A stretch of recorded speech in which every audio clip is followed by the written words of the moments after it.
નમસ્તે મિત્રો, આજે આપણે બનાવીશું માત્ર 10 મિનિટ્સમાં બનીને તૈયાર થઈ જાય પણ સરસ મજાનું સ્વાદિષ્ટ અને ટેસ્ટફુલ એવું ભરેલ રીંગણનું શાક. ભરેલ રીંગણનું શાક બનાવવા માટે મેં લીધેલ છે 250 ગ્રામ રીંગણ.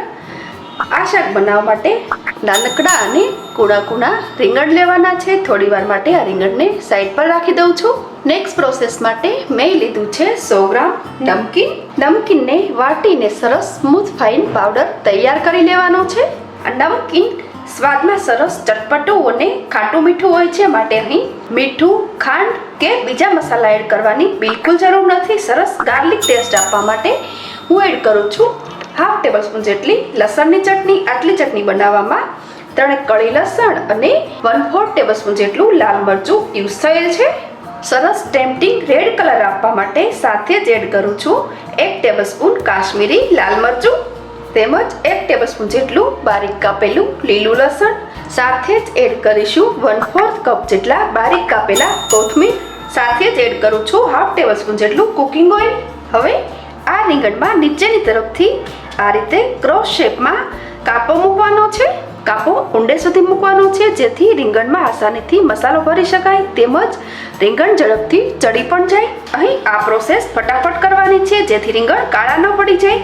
તેમજ સાઈડનો જે કેપનો ભાગ છે તેના પરથી આ રીતે વધારાનો ભાગ દૂર કરી દેવાનો છે, જેથી અહીંથી રીંગણ સારી રીતે ચડી જાય. આ જ રીતે બધા જ રીંગણ તૈયાર કરીશું. તૈયાર કરેલા મસાલાને સારી રીતે મિક્સ કરીશું.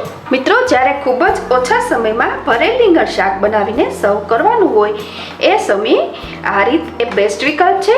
ટેસ્ટમાં પણ અહીં કોઈ જ કોમ્પ્રોમાઇઝ નહીં કરવું પડે, કારણ કે નમકીન સ્વાદમાં સરસ ખાટું, મીઠું અને તીખું હોય છે.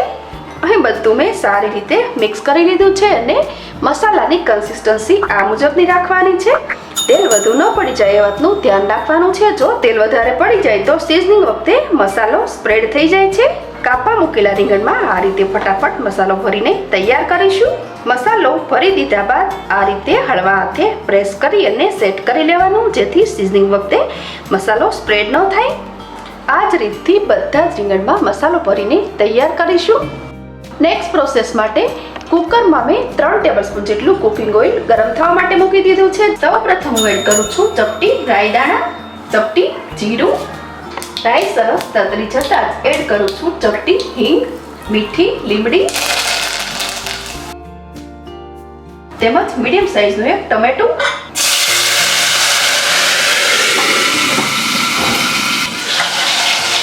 બરાબર મિક્સ કરીશું. ટમેટાની સાથે ચપટી એટલે કે 1/4 ટીસ્પૂન જેટલું મીઠું એડ કરું છું. આ રીતે ટમેટાનો વઘાર કરવાથી શાકમાં સ્વાદ ખૂબ જ સરસ આવે છે અને કલર પણ સરસ લાલ આવે છે. અહીં આ ટમેટાને સાવ ગળવા દઈશું. ટમેટું સોફ્ટ પડતા જ બચેલો મસાલો એડ કરીશું. બરાબર મિક્સ કરીશું. સરસ મિક્સ થતાં જ તેમાં ભરેલા રીંગણ મૂકીશું. સાથે જ હું 1 કપ એટલે કે 250 ml જેટલું પાણી રેડું છું. અહીં તમે એક મોટો વાટકો પાણી એડ કરી શકો છો. સાથે દહીં ફેટીને પણ અહીં સિઝનિંગમાં એડ કરી શકાય. બરાબર મિક્સ કરીશું. બરાબર ઢાંકણ ઢાંકી અને 2 વિસલ વગાડીશું.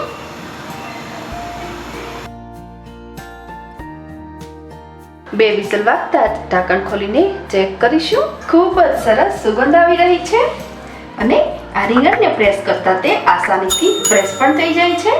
મતલબ કે આ શાક અહીં સારી રીતે ચડી ગયું છે. ફરી તેને બારીક કાપેલા કોથમીરથી ગાર્નિશ કરીશું. માત્ર 10 મિનિટ્સમાં જ બનીને તૈયાર થતું ભરેલ રીંગણનું શાક તૈયાર છે. જ્યારે ઓછા સમયમાં બનાવવાનું હોય ત્યારે તમે પણ આ રીતે જરૂરથી બનાવજો. સાથે તમારા અનુભવો મારી સાથે શેર કરજો. તેમજ રીંગણનું શાક બનાવવાની મારી આ રીત સારી લાગે તો લાઈક કરજો, શેર કરજો અને મારી ચેનલને સબસ્ક્રાઈબ કરી બાજુમાં આપેલ બેલ આઇકોન પ્રેસ કરી અને ઓલ ઓપ્શન ક્લિક કરજો, જેથી મારી નવી બધી જ રેસીપીના નોટિફિકેશન તમને મળતા રહે. ફરી મળીશું નવી રેસીપી સાથે. Thanks for watching.